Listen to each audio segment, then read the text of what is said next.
Hey guys, welcome back to the Lazy Bushman channel.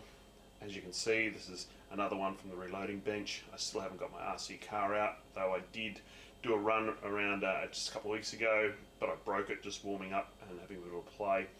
Hopefully this weekend I may get out and shoot some on my RC. So I haven't really done that for you guys yet. Because I've been pushed with time, I just thought I'd come back to the reloading bench and just show you another one from my safe. This is my Remington 700 CDL SF. That's the those letters stand for the classic deluxe stainless fluted. So it's the higher graded American walnut stock, fully stainless steel with barrel fluting as well. It's very nice looking rifle. It's very light. It weighs in somewhere around 3.5 kilos, I think, and it'd be under 4 kilos with the scope on. It's a great rifle for walking around the bush. You can carry it all day. I have a sling that I have on this normally with a nice little thumb hole. I'm just wondering if I can see it around. Oh, here it is. I don't know if you can see that. That's the sling that I happen to use on this one. Nice little spot to put your thumb, and you can just stroll around the scrub all day, and it doesn't sort of have the weight of some of the other rifles. It doesn't have the weight of my 270, for instance. So it's really nice, and it's chambered in 7mm08, which is a very versatile cartridge, versatile round. It's basically a neck down 308, or neck down to 7mm, much the same way that the 243 is neck down to 6mm. The 7mm08 sits squarely sort of between the 757 and the 270. In fact, the 270 and this are extremely similar in performance. This will do just about anything that the 270 will do, but with less felt recoil. It also will handle, in the 7mm range, you can actually also get higher, heavier projectiles than you can in .277 for the 270. The Remington 700 range has a lot of different rifles in that range. And for very good reason, and they haven't just grabbed the same action and put it on a different stock like some manufacturers do. They really put some thought into the barrel length for the different calibers, the different types of stocks, coatings that they put over the metal. You know, they got many different options, as well as variable twist rates, weights of and contours of barrels. They genuinely have a very good and broad range of offerings. This particular one, as I said, it's 7mm08. It's a 24-inch barrel. The Magnums come in a 26-inch barrel, I think it is, on these. What else do I want to say? Oh, that's the other thing. The Remington 700, or the Remingtons in general, and in particular my Remington, this is the only push feed rifle that I've got. And what I mean by that is the way that it takes up the bullet from the magazine and takes it into the chamber. Let me just take this out. I'll show you what I mean.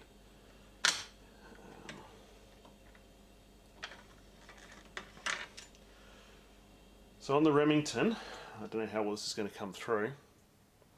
The bolt face is perfectly round all the way around. They claim that that's part of the 3 rings of steel and helps keep in gases and so forth. They're probably right. Compared to, this is out of my ZKK, your classic Mauser style, which is what they call a control round, control feed, where this one takes the bullet and it pushes it in. There's the plunge ejector, and encapsulates the whole rim. With the control feeds, the round will slide up into the bolt face. I probably like for hunting, I like the control round feeding. I have lost rounds only once off the top of my head though, where I was chambering, the rifle was sort of over and didn't sort of have the control, and I lost a round in the bush. That said, when I'm at the range, over here in Australia we have stupid laws. What they typically like seeing is single feeds and not feeding from the magazine. So you drop your round in, you push in and you close your bolt on it. That works fine for the push feeds. But the control feeds don't like that, because the bullet's not really getting that opportunity to slide up into the bolt face and hold on. So what happens, and it's happened to me, is that you'll end up with a jam. You'll end up with this bullet that's in the chamber, but you can't close the bolt. You're a few millimeters short of being able to close it. So shooting from the range, at least here in Australia, because we're a bunch of girls, the push feed certainly is more compliant. No one really knows. Just drop your magazine, push it in with your control feed, and load up, and away you go. It's fine. On this, I've got the 3-9 by 40 Bushnell 3200. It's got great light optics. I don't typically shoot over 200 meters, so I don't really need anything bigger than a 3-9 on this particular rifle. If I did, I'd probably look at stepping up and putting something like on my 270, 4.5 to 14 maybe, just to provide me with a little bit more versatility. The 7mm, this is my favourite hunting rifle, and as such, it's also the one that has that I have the most number of different rounds sort of available on hand for. These are different ones that I shoot. I probably shoot the Nosler AccuBond. Probably shot more with that than I have anything else. In fact, the first time I actually shot a horse, I wanted to see how well it retained. So I went and fetched the bullet from the other, just sitting on the underside of the skin on this Brumby. That we're doing a Brumby cull. It mushroomed really nicely, and it kept about 25% of its original body weight. I also like the Hornady rounds a lot. I think these are great rounds. The SSTs and just the standard soft point boat tail type rounds. Barnes make an awesome round in my opinion. These are a fantastic bullet, particularly for heavier built animals. Retention is pretty much 100%. They're machined out of one piece copper, I believe, what do they call that? A mono round or something like that. These are great out to maybe about 500 meters. After that, if you shoot out further than that, you can go down the path of getting these MRX rounds, which are slightly thinner, a little bit longer, have a boat tail to them, so they're more aerodynamically efficient, and I'll touch on that in a moment. There's been a rumour that they also make the copper a little bit softer so that it expands better out at those 5, 6, 7, 800 metre ranges. I don't know if that's true or not. I've never used them. I don't know why I bought them, to be honest, because there's no way I'm going to be shooting at 700 metres. And you pay extra for some little Gucci looking box that allows you to, little foam inserts, which I've got no idea why they do that, but anyway they do. The other thing I really like about the 7mm round more specifically, so this applies to any 7mm, not just the 7mm08, is they they're extremely the ballistic coefficient is really good, and that's what I was saying before about the performance, the aerodynamics of the round. Ballistic. You hear people talking about ballistic coefficient. They're talking about how well the round travels through the air and how efficient that is. The other thing is that they have very good sectional density. At around that 130, 140 grain mark, the 270 is slightly better, but the heavier the bullets go, the more the 270 comes into its own.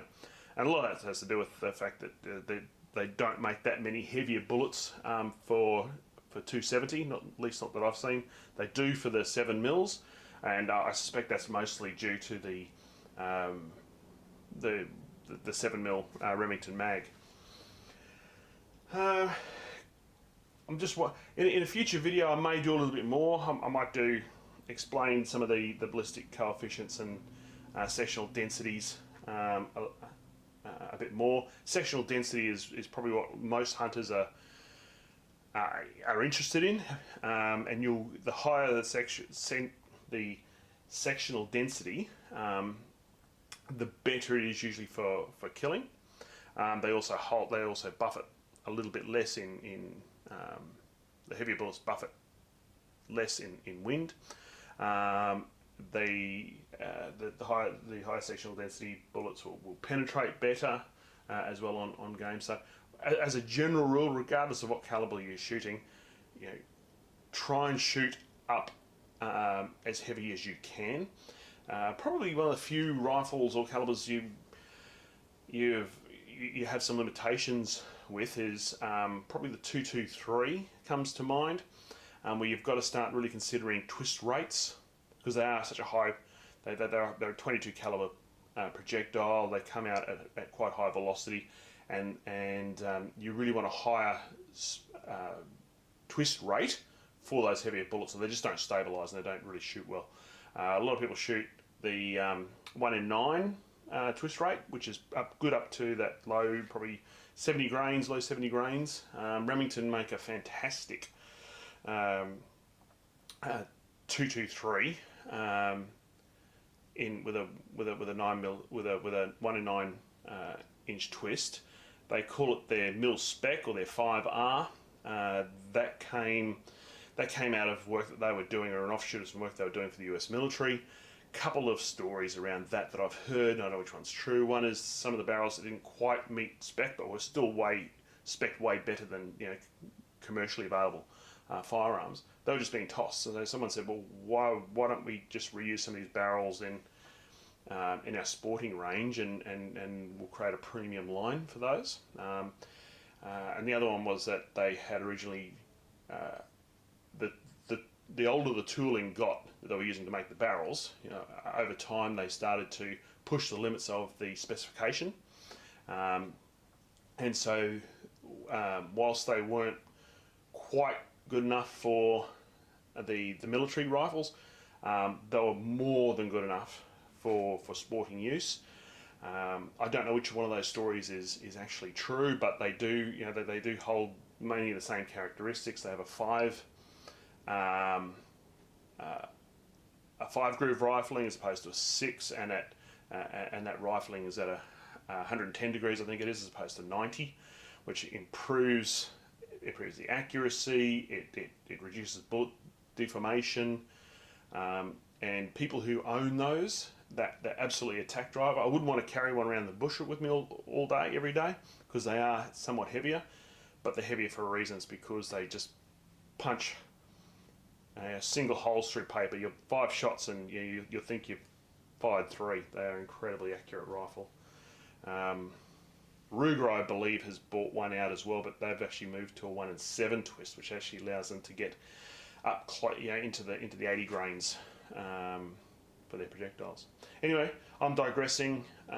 Just wanted to share another video on my Remington. I'm going to leave it at that, and thanks for watching. God bless, and I'll see you next time.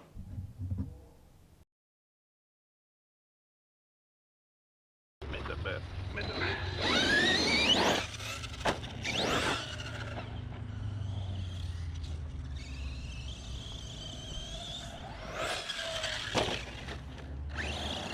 oh, I think I busted something there.